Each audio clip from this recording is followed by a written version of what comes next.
Kejadian mistis kali ini dialami oleh seorang supir taksi kelas silver di daerah Pulau Jawa bagian timur, tepatnya di kota Surabaya. Ia menceritakan kisah mistis yang pernah dialaminya ini kepada sepasang penumpangnya. Kisah menyeramkan yang terjadi di malam hari nan sunyi di kala itu. Diawali ketika ia selesai mencuci taksinya. Setelah taksi ia cuci bersih. Kemudian sang supir duduk di atas kap mesin taksinya yang berada di pinggir jalan. Pada saat itu, sang supir duduk menghadap ke arah depan sambil menyenderkan punggungnya pada kaca depan mobil untuk menghilangkan rasa lelahnya setelah mencuci mobilnya di tengah malam. Tiba-tiba dari arah belakang muncul seorang wanita dari antah berantah. La pun kaget setelah wanita itu dengan seketika membuka pintu belakang taksinya. Lalu ia menoleh dan menyapa, "Loh, taksi Mbak, Lia, taksi Mas." Jawab wanita itu. "Mau kemana?" Tanya supir taksi lagi. "Ke Tengger, Pak." Jawab wanita itu.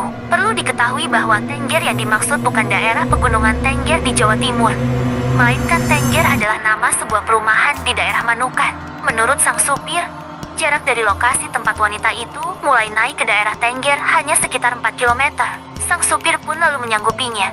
Kemudian wanita yang menggunakan baju hitam berlengan panjang dan rambut terurai sepinggang serta berparas cantik itu pun masuk ke dalam taksi.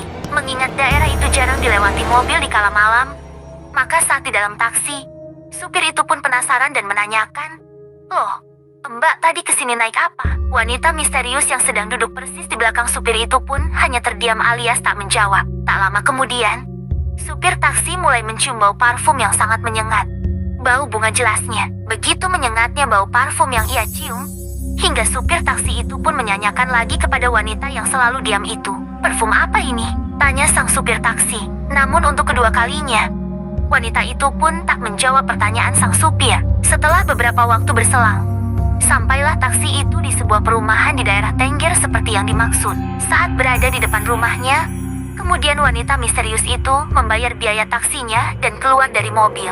Sesuai prosedur taksi silver, sang supir tak boleh meninggalkan konsumennya sebelum konsumen yang bersangkutan masuk ke dalam rumah. Setelah wanita misterius itu masuk ke dalam rumah yang berada di tengah perumahan itu, sang supir pun lalu menancap gas mobilnya lagi dan meninggalkan rumah penumpang yang aneh itu. Namun apa yang terjadi? Supir taksi itu hanya berputar-putar di jalanan yang berada di dalam perumahan itu. Tak dapat menemukan jalan keluar dari perumahan selama berjam-jam lamanya. Supir itu sangat bingung. "Loh, kok jalannya ini saja?" Dan berputar lagi dan lagi dan lagi. Gumamnya dalam hati. La pun mulai curiga. "Wah, kayaknya ada yang dak beres ini," keluhnya dalam hati. Lalu ia mulai mencopoti baju dan celananya di sebuah jalanan yang gelap hingga telanjang. Kemudian ia memakai kembali semua pakaiannya. Namun kini dalam keadaan dibalik, yaitu sisi luar pakaian berada di sisi dalam, begitu pula celananya. Menurutnya, dengan cara itu bisa dianggap manjur agar tak terkena hal mistis yang mempengaruhinya. Tak berapa lama, akhirnya ia berhasil bertemu dengan seorang satpam. Lalu ia bertanya kepada satpam itu, "Pak, ini kalau mau ke arah Surabaya kemana?" "Oh, ini ke timur," jawab satpam itu. "Loh, ini daerah mana?" tanya sang supir lagi. "Ini Bunda, Lamongan," jawab satpam itu. Oh, sopir taksi silver itu terkejut sesaat. Padahal daerah Tengger Manukan yang dimaksud oleh wanita itu tak jauh dari awal pertama ia mengantarkan wanita misterius itu. Sedangkan Bunda Lamongan jaraknya agak jauh karena harus memutar. Supir taksi itu pun bergumam lagi dalam hatinya, "Wah, berarti wanita tadi pasti orang gak beres itu." Namun ia masa bodoh dan terus menyetir taksi silvernya melaju di jalanan yang sunyi, hingga tak lama kemudian bertemu dengan sebuah warung kopi. Lalu ia mampir untuk menenangkan dirinya. Mobil taksi ia rapatkan ke bahu jalan dan parkir. Lalu ia menyeberang jalan menuju ke sebuah warung kopi yang berada di seberangnya. Setelah memesan secangkir kopi dan menyeruputnya untuk menghilangkan rasa penat, bingung dan takutnya, sang penjual kopi tiba-tiba berkata, "Pak, taksimu iku ono wong, Pak. Kok sampean tinggal minum kopi? Tidak ada apa-apa. Saya hanya sedang menjemput orang," jawab sang supir. Persis di sebelahnya seorang pembeli lain yang sedang makan nasi goreng juga mengungkapkan hal yang sama. "Iya, Pak, itu di dalam taksi ada orangnya." Supir taksi ini pun langsung keluar warung dan mengecek kembali taksinya. Dan hasilnya memang tak ada orang di dalam taksinya itu. Setelah ngopi, lalu ia pamit dan kembali mengendarai taksinya, meluncur ke arah Surabaya. Kala itu sudah tarhim alias masa waktu sebelum subuh. Tak lama kemudian, Dari kejauhan ia melihat seorang ustadz di pinggir jalan dan menyetop taksinya. Sang ustadz membuka pintu belakang taksi itu. Belum saja ustadz masuk ke dalam taksi, tiba-tiba ustadz itu berucap, "Loh pak, ada orangnya ini di belakang. Nanti gimana bayarnya kalau gitu?" Supir itu pun langsung kaget dan menoleh ke bangku belakang. Dan apa yang dilihat dan dibilang oleh Pak Ustadz adalah benar. Bahwa ada orang yang tak dikenal sedang duduk di bangku belakang. Persis di belakang supir. Setelah berusaha melihat muka penumpang yang dimaksud, supir itu terperanjat. Bahwa apa yang ia lihat adalah wanita yang tadi ia antar sebelumnya.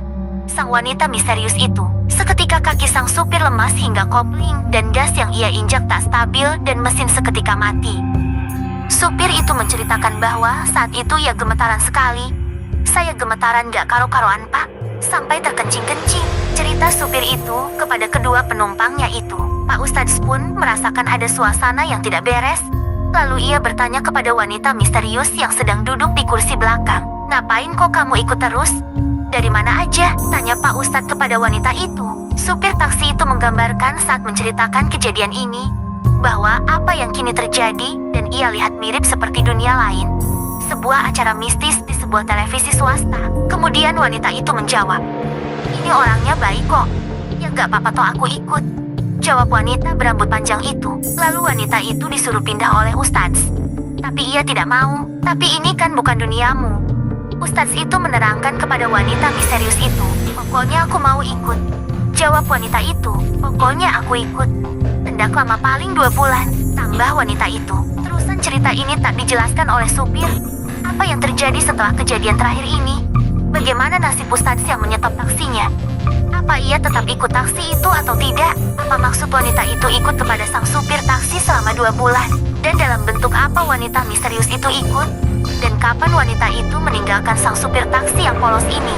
Menurut pengakuan sang supir taksi, selama wanita misterius itu ikut dengannya, supir taksi itu tak merasakan susahnya untuk menarik penumpang. Uang hasil ia menawarkan jasa angkutan umum kelas bisnis itu kepada masyarakat kelas menengah selalu lebih dari setoran semestinya yang telah dipatokkan oleh perusahaan taksi di setiap harinya selama 2 bulan. Telah mengakui bahwa kejadian itu berlangsung selama 2 bulan lamanya. Setelah hari terakhir ditemani yang menurut supir itu adalah wanita sundel bolong. Lalu ia mengantarkan wanita misterius itu pulang dan wanita itu pun hilang. Namun sekali lagi tak dijelaskan pula oleh sang supir bagaimana cara wanita misterius itu pulang, dan tak dijelaskan pula kemana pulangnya dan di mana rumahnya. Setelah selesai mengantarkan wanita itu dan sedang dalam perjalanan pulang, sang supir mengaku mengalami kecelakaan. Telah menabrak seorang yang sedang minum minuman penyegar di pinggir jalan. Namun kecelakaan yang ia alami ini tak terjadi korban jiwa. Dari pengalaman pertamanya pada saat mengantarkan wanita berambut panjang itu ke sebuah perumahan daerah Tengger, sang supir mengakui bahwa uang yang diberikan untuk membayar taksi adalah uang asli, dan muka wanita misterius itu dapat terlihat dengan jelas dan berwajah cantik.